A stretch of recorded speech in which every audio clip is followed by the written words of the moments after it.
Anak-anak, bertemu dengan Bapak Riki, RICKY. Bapak Riki akan menjadi guru untuk pelajaran bahasa Indonesia.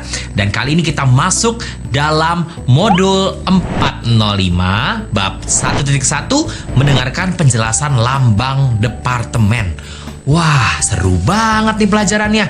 Tujuan pembelajarannya adalah supaya anak-anak bisa mengetahui bentuk logo atau lambang departemen dan dapat menyebutkan bagian-bagian di dalamnya. Dan berikutnya anak-anak dapat memahami makna setiap gambar yang ada di dalam sebuah logo atau lambang departemen. Nah, beberapa kosakata yang akan kita pelajari hari ini anak-anak boleh diperhatikan adalah yang pertama lambang atau logo. Nah, ini dia yang penting nih anak-anak. Lambang atau logo itu artinya adalah simbol yang menyatakan suatu hal atau mengandung maksud tertentu. Dan berikutnya kementerian. Kementerian artinya adalah lembaga yang mengurusi pekerjaan departemen. Berikutnya, republik. Republik adalah bentuk pemerintahan yang berkedaulatan rakyat dan dikepalai oleh seorang presiden. Seperti negara kita, Indonesia. Berikutnya adalah semboyan. Semboyan artinya slogan atau moto. Lalu berikutnya almarhum. Almarhum adalah kata untuk menyebut orang yang telah meninggal. Almarhum untuk laki-laki, almarhumah untuk perempuan. Berikutnya hakikat. Hakikat adalah intisari atau dasar. Lalu berikutnya luhur. Luhur adalah tinggi atau mulia. Lalu pengabdian. Pengabdian adalah perbuatan untuk mengabdi. Dan terakhir adalah paripurna. Paripurna adalah lengkap. Nah, sekarang anak-anak akan mendengarkan penjelasan lambang departemen yang akan Bapak Riki sampaikan. Beberapa lambang atau logo departemen yang anak-anak boleh perhatikan. Yang pertama adalah 1. Departemen Kementerian Pendidikan dan Kebudayaan Republik Negara Indonesia. Lambangnya adalah lambang Tutwuri Handayani. Pak Guru jelaskan ya untuk lambang Tutwuri Handayani. Yang pertama, anak-anak dapat melihat bidang segi 5 berwarna biru muda yang menggambarkan alam kehidupan Pancasila. Berikutnya ada tulisan semboyan Tutwuri Handayani yang pertama kali digunakan oleh Ki Hajar Dewantara dalam melaksanakan sistem pendidikannya. Nah, kenapa tulisan Tutwuri Handayani disertakan dalam logo? Karena ini melengkapi penghargaan dan penghormatan kita kepada almarhum Ki Hajar Dewantara yang hari lahirnya telah dijadikan Hari Pendidikan Nasional.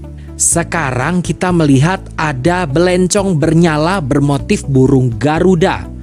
Jadi ini merupakan lampu yang khusus digunakan pada pertunjukan wayang kulit anak-anak. Cahaya belencong membuat pertunjukan menjadi hidup dan juga lambang burung Garuda memberikan gambaran sifat dinamis, gagah perkasa, mampu dan berani mandiri mengarungi luasnya dunia. Ekor dan sayap Garuda digambarkan masing-masing 5 yang berarti satu kata dengan perbuatan Pancasilais. Berikutnya kita melihat ada buku di bagian bawah dari logo. Buku adalah sumber bagi segala ilmu yang dapat bermanfaat bagi kehidupan manusia. Lalu warna putih yang digunakan pada logo artinya suci, bersih tanpa pamrih anak-anak. Dan warna kuning emas berarti keagungan dan keluhuran sebuah pengabdian.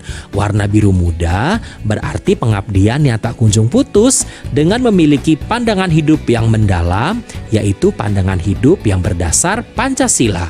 Lalu kita akan melihat catatan untuk lambang nomor 1, yaitu Ki Hajar Dewantara yang tadi sudah sempat Pak Guru Riki sebutkan. Ki Hajar Dewantara adalah tokoh pelopor pendidikan anak-anak ketika bangsa Indonesia masih dalam masa penjajahan Belanda. Ki Hajar Dewantara bercita-cita memajukan bangsa Indonesia melalui pendidikan. Lalu ia menjadi guru dan mulai mengajar rakyatnya. Semboyan Ki Hajar Dewantara dalam dunia pendidikan ialah Ingarso Sungtulodo, artinya di depan memberi contoh. Ingmadio Mangunkarso, artinya di tengah memberi semangat. Dan Tutwuri Handayani, di belakang memberi dorongan. Sekarang kita masuk ke logo yang kedua, contoh logo dari Departemen Kementerian Kesehatan Republik Negara Indonesia.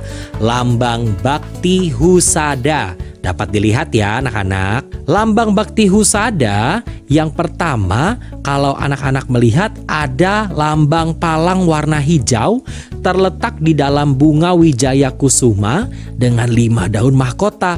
Maknanya adalah atau artinya adalah Pancakarsa Husada yang melambangkan tujuan pembangunan kesehatan sesuai dengan sistem kesehatan nasional dan pelayanan kesehatan.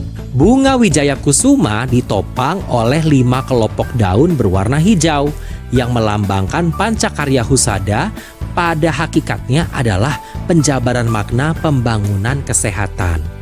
Berikutnya, bunga Wijaya Kusuma nih anak-anak dengan 5 daun mahkota berwarna putih dan kelopak daun berwarna hijau mempunyai makna melambangkan pengabdian luhur.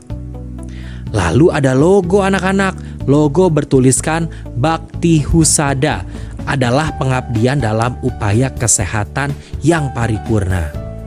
Lalu bentuk garis bulat telur melambangkan kebulatan tekad, keterpaduan dengan berbagai unsur dalam masyarakat. Sekarang anak-anak, Bapak Guru Riki punya beberapa hal yang harus diperhatikan terkait atau masih terhubung dengan lambang nomor 2 ya. Jadi yang pertama adalah bunga Wijaya Kusuma. Bunga Wijaya Kusuma adalah bunga yang cuma tumbuh di negara beriklim sedang dan tropis. Bunganya berwarna putih dan indah. Bunganya banyak di daerah Yogyakarta dan juga Surakarta, khususnya di daerah Keraton. Dan bunga ini adalah bunga yang dianggap bunga pusaka anak-anak. Di samping keindahannya, bunga ini kayak punya banyak khasiat untuk pengobatan, yaitu bisa mempercepat penyembuhan luka, bisul, dan juga bisa sebagai obat anti radang. Bunga ini juga dapat mengatasi tuberkulosis pada paru-paru.